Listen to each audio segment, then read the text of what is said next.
was around 17, I came across Brian Tracy and fell in love with his teaching. I would go to the internet cafe at night because I couldn't afford the normal fee in the day. I would spend hours in the night listening to Tracy and reading his quote. One particular sentence stuck with me from Tracy, and that is, if you want to achieve something different, you have to do something different. If you want to achieve what you've never achieved, you have to do what you've never done before. Growing up, I wrote the above sentence and pasted it in my room, and each day when I see those words, I knew I had to make sacrifices. It's very simple. If your life is not what you want it to be right now, you have to be willing to do something different. And don't let me sugarcoat anything here. You won't move from one easy well to another. Doing something different means getting out of your comfort zone, and this is never going to be easy. In today's video, I'm going to be sharing with you the 3 sacrifices you need to make to escape poverty. If you're new here, consider subscribing so that you won't miss other interesting videos like this. Take time to read. When most of my friends and relatives know what I have achieved in my life today, it's easy for them to envy me. Just 17 years ago, I was just one of the young people whose life was a disaster. I hated my life and wished I was never born, because I was born into poverty, sickness, and many other limitations. So, how was I able to change my life from being a guy who hated life to creating one of the best lives ever for myself? Books, books, books. My life changed the day I started reading books, and I'll explain how it happened. First, when I started reading books, I started reading the stories of ordinary people who achieved extraordinary things. These stories encouraged me and gave me hope that I could as well overcome every obstacle in my way and achieve greatness with my life. I think this is very simple. If you know that some people have some disadvantages you think you have, yet went on to achieve greatness, you suddenly start to believe in yourself. When you start to believe in yourself, you start to think big, and when you increase the size of your dreams, you automatically increase what is possible with your life. In my case, I started believing that I could become rich, even though I grew up in a poor village. I started believing that I could become a millionaire, and this belief led me to something very important. I started looking for how to achieve what I believe I could achieve by reading books written by the people who have made a lot of money before. I started learning the mindsets and actions of these people, and the more I modeled these people, the better my financial life.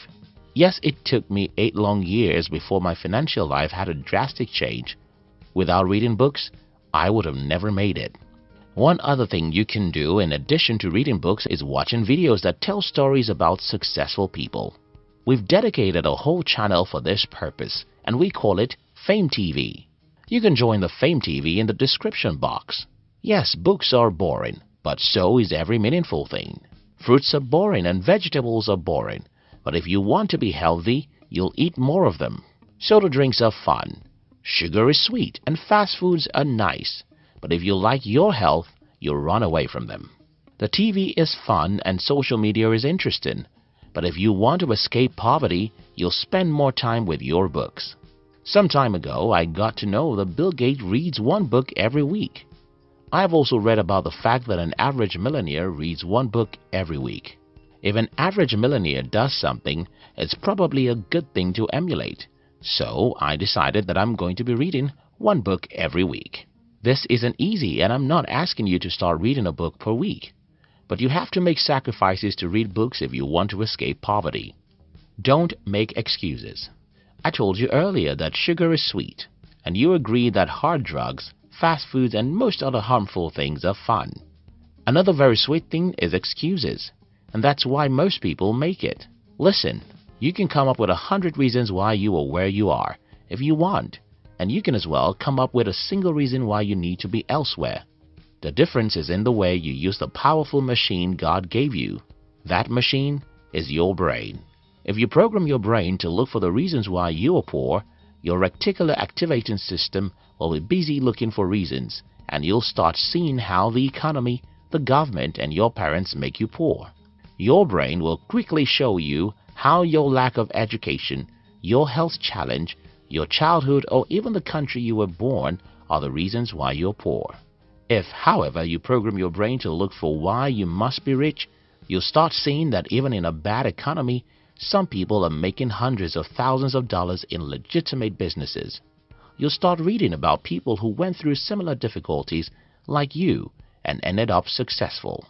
You'll start seeing that you have much power over your life than you think, and you'll start taking responsibilities.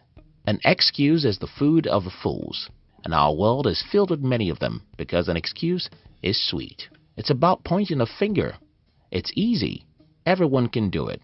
But if you want to escape poverty, you'll not do it. Don't make an excuse. Identify what you have to do to change your life and do it, no matter how difficult. Trade 100 failures for one success. I heard something very interesting from Matt Cuban a few days ago, and it made a lot of sense to me. Cuban said, and I quote, "It doesn't matter how many times you fail. Remember, you only have to succeed once." This statement makes a lot of sense to me because when I looked back at my 8 years of failure, I could see the meaning of this statement. You see, my first 8 years in the business world were terrible. Everything I attempted failed, and everyone thought I was stupid. I was broke, rejected, and frustrated. But a day came when I had my first breakthrough. From there, I had my second breakthrough, and the third. Today, it seems as if everything I touch becomes successful. But that's the opposite of the kind of life I had only a few years ago. Here's the thing. It doesn't matter how many times you fail. Remember, you only have to succeed once, and that once will quench all the pains of the failed years. Why is it important you understand this? Well, most people see failure as a bad thing, and that's why they give up. If you're in search of success, you should understand that the road that leads to success is called failure, and failure is not final, because a single success can make you forget the pains of 10 years failure. Make sacrifices to try things. Make sacrifices to get out of your comfort zone. Make sacrifices to do things that are risky, and when you fail, be courageous to stand up and try again, because it doesn't matter how many times you fail, all you need is a single success. The most important point in this video is sacrifice. If you want to escape poverty, you have to be disciplined enough to do things that are not comfortable. It's not comfortable to read, but you have to do it. It's not comfortable to take actions that may lead to failure, but you have to do it. Failure is painful, yet you have to endure failures and try again.